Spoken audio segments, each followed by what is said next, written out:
तो प्रधानमंत्री नरेंद्र मोदी ने असम के दीपू में रैली को संबोधित किया, जिसमें असम के लोगों को बहुत सारी उन्होंने सुविधाएं दी हैं। इससे पहले प्रधानमंत्री नरेंद्र मोदी ने कार्बी आंगलोंग में माजा पशु चिकित्सालय महाविद्यालय और वेस्ट कार्बी आंगलोंग कृषि महाविद्यालय में कई सारी योजनाओं का शिलान्यास किया है। इसी पर तमाम जानकारी के लिए हमारे साथ न्यूज़ रूम से मौजूद है अजय शर्मा और साथ ही न्यूज़ रूम से मौजूद हैं प्रियांशु झा। तो अजय, क्या लगता है आपको, जो बहुत सारी योजनाओं का शिलान्यास किया गया है अभी तक, कितना उस पर ज़मीनी स्तर पर काम होने वाला है? मैं आपको बताना चाहता हूं कि प्रधानमंत्री ने आज असम का दौरा किया। इस दौरान उन्होंने 7 ऐसे हैं जो मेडिकल कॉलेजों का उन्होंने आधारशिला रखा है। तो कहीं ना कहीं से जनता के अंदर जो समर्थन है वो कहीं ना कहीं उभर के सामने आ रहा है, क्योंकि जो विकास कार्य अगर होते हैं तो जनता उससे खुश होती है। उन्होंने कई प्रोजेक्टों का आधारशिला रखा है। इसके साथ ही उन्होंने कहा है कि ये असम में पहले 75% जो हिंसा है वो कम हुआ है। पहले यहाँ पे ज़्यादा गोलीबारी होती थी, आज लोग तालियां बजाते नज़र आ रहे हैं, क्योंकि कहीं ना कहीं जो लोग हैं उनके अंदर खुशी का लहर दौड़ता नज़र आ रहा है। इसका असर ज़मीनी स्तर पर बिल्कुल पड़ता नज़र आएगा, क्योंकि लोगों को देखिए चाहिए क्या, लोगों को अपनी जो मूलभूत आवश्यकता है वही चाहिए। लोगों को विकास से ही मतलब है। कोई भी पार्टी अगर विकास करती है तो लोग उसका समर्थन करना ही चाहते हैं और लोग इसका समर्थन करेंगे भी, क्योंकि कई सारे जो आज जो शिलान्यास है, कई सारे जो आज मुद्दे हैं उन पर उन्होंने चर्चा किया। बेरोजगारी को लेकर भी बात किया उन्होंने। आज एक जो महान सैनिक शहीद हुए जिनकी आज फुकरान की 400वीं जयंती पर उन्होंने उनको याद किया। उन्होंने कहा कि आज देश फुकरान की 400वीं जयंती मना रहा है और जिन्होंने देश की हित के लिए त्याग और बलिदान दिया, तो उनको आज उन्होंने याद किया। इस तरह अमृत महोत्सव का भी उन्होंने जिक्र किया कि पूरे देश में अमृत महोत्सव मनाया जा रहा है। तो आज जिस तरीके का उन्होंने आज प्रोजेक्ट जनता के सामने पेश किया है, कहीं ना कहीं इसका असर आने वाले समय में देखने को मिलेगा और ये जनता तय ही करेगी। जो हम अजय, कानून के बारे में भी बात चल रही थी, उस कानून के बारे में आप थोड़ा डिटेल में बताएंगे? हाँ जी, मैं आपको बताना चाहता हूँ AFSPA armed force special powers act, ये अंग्रेजों के समय में जो भारत छोड़ो आंदोलन को कुचलने के लिए ब्रिटिश सरकार ने अपने जवानों को एक स्पेशल पावर दिया था, जिसके बाद आज़ादी के बाद प्रधानमंत्री जवाहरलाल नेहरू ने सन 1958 में एक अध्यादेश के जरिए इसे संसद में पेश किया। इसके बाद 3 महीना बाद ये एक्ट है इसको पारित हो गया। 11 सितंबर सन 1958 को यह अध्यादेश जारी हो गया। उसके बाद इसको ये एएफसा कानून के रूप में बन के तैयार हो गया। सबसे ज़्यादा एएफसा नॉर्थ ईस्ट राज्यों में लागू है, जहाँ पे सेना को एक खुली छूट मिली रहती है कि आप किसी जहाँ भी आपको संदेह हो वहाँ आप गोली मार सकते हैं, किसी के घर के जाके आप चेकिंग कर सकते हैं। इस तरीके से एएफसा इन राज्यों में बहुत प्रॉपर तरीके से छाया रहा। तो जिसके बाद अब कहीं ना कहीं एएफसा ये घटता नजर आ रहा है, क्योंकि इसको लेकर लगातार हिंसाएं होती नजर आती थी। बहुत ज़्यादा हिंसा हुआ, जिसके वजह से ये अब कम हुआ है। कई ऐसे राज्य हैं जहां हटा दिया गया है, लेकिन बहुत सारे ऐसे राज्य अभी भी एएफसा कानून वहां पे लागू किया जाए। ये विशेषकर सेना के जवानों को छूट दी जाती है कि जहां उन्हें शंका होता है, जहां उन्हें संदेह होता है, उन जगहों पे ये इस्तेमाल करते हैं। अगर उन्हें संदेह है कि ये नक्सली है चाहे आतंकवादी, तो फौरन गोली चला देते हैं। इसमें जो सेना के जवान उनके फुल छूट रहता है। उन्हें सरकार से बार बार ये आदेश नहीं मांगना पड़ता है कि हम क्या प्रतिक्रिया दे क्या ना दे। ये जवानों को ही एक पावर दिया गया है।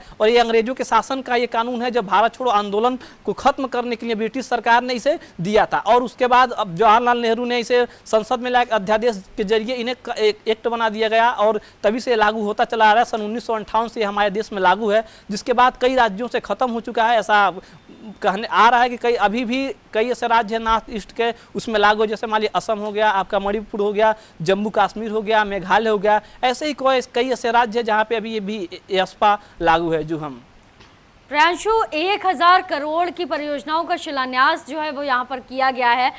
हमेशा मुद्दा ये रहता है बेरोजगारी का, लेकिन यहाँ पे कहा गया है कि नए युवाओं को रोजगार के अवसर मिलने वाले हैं। क्या लगता है आपको?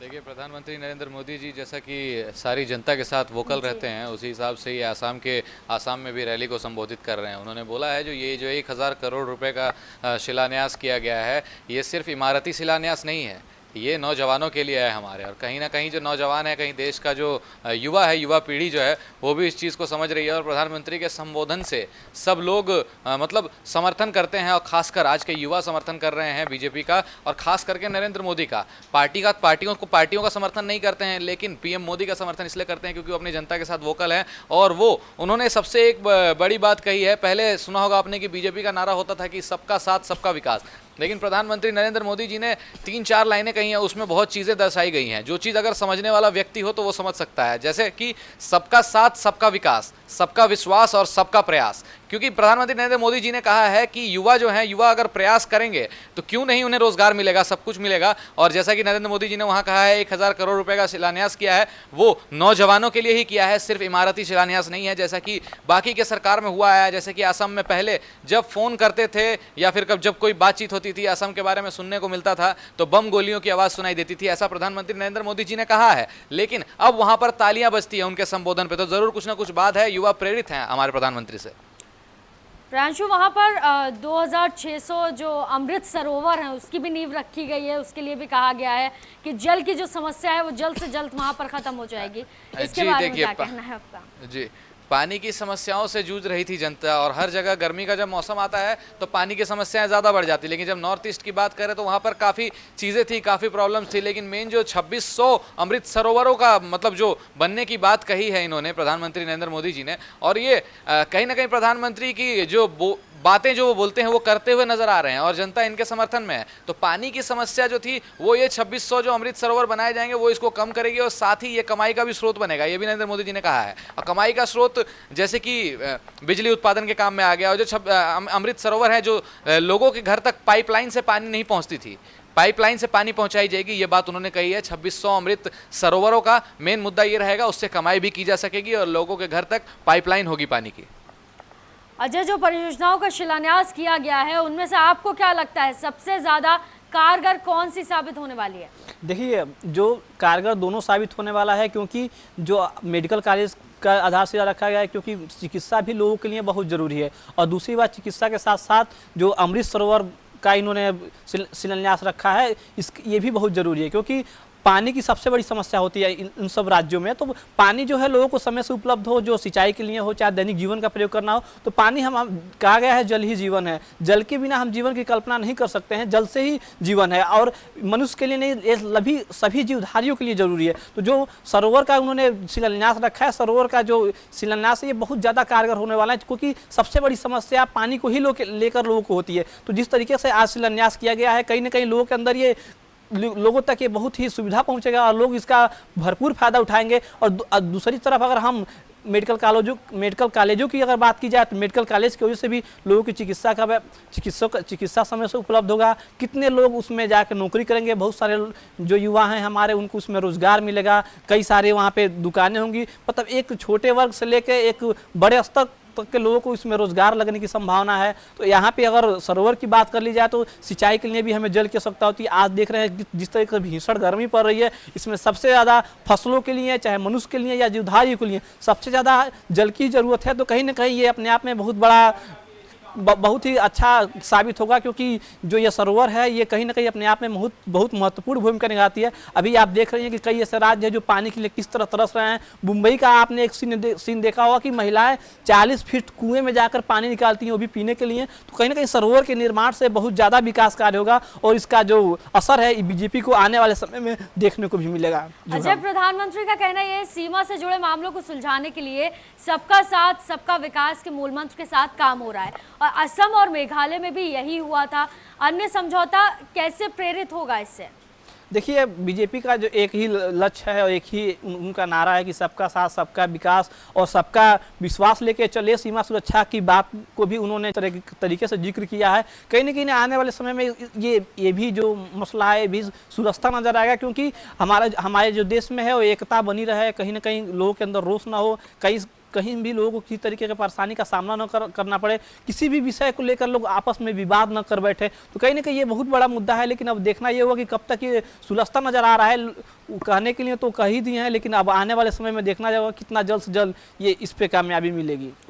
प्रियांशु, जब असम में रैली के लिए या संबोधन के लिए प्रधानमंत्री वहां पहुंचे तो सुरक्षा घेरे से बाहर निकल के सभी ने उनका जोरदार स्वागत किया और काफी खुशी देखने को मिली लोगों के चेहरे पे।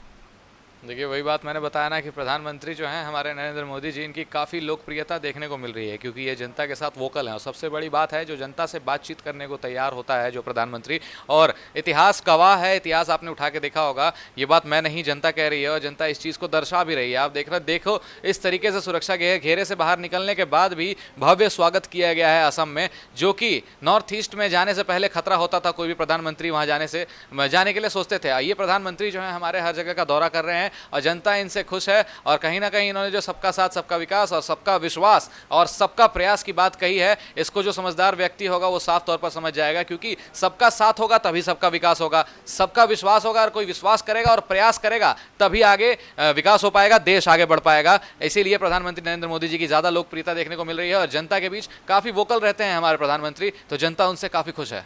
चलिए, बहुत बहुत शुक्रिया बातचीत के लिए। और हमारे साथ मौजूद थे न्यूज़ रूम से अजय शर्मा और प्रियांशु झा, बहुत बहुत शुक्रिया बातचीत के लिए। तो असम में प्रधानमंत्री ने कई सारी योजनाओं का शिलान्यास किया। अब आगे लोगों को इससे क्या फ़ायदा मिलता है, क्योंकि बेरोजगारी की समस्या एक अहम समस्या है। कितनी ज़मीनी स्तर पर ये काम करती है, ये तो देखने वाली बात होगी। तो फिलहाल के लिए इस बुलेटिन में सिर्फ इतना ही। देश और दुनिया की ऐसी और खबरों के लिए आप देखते रहिए संभव टीवी। दीजिए इजाज़त, नमस्कार।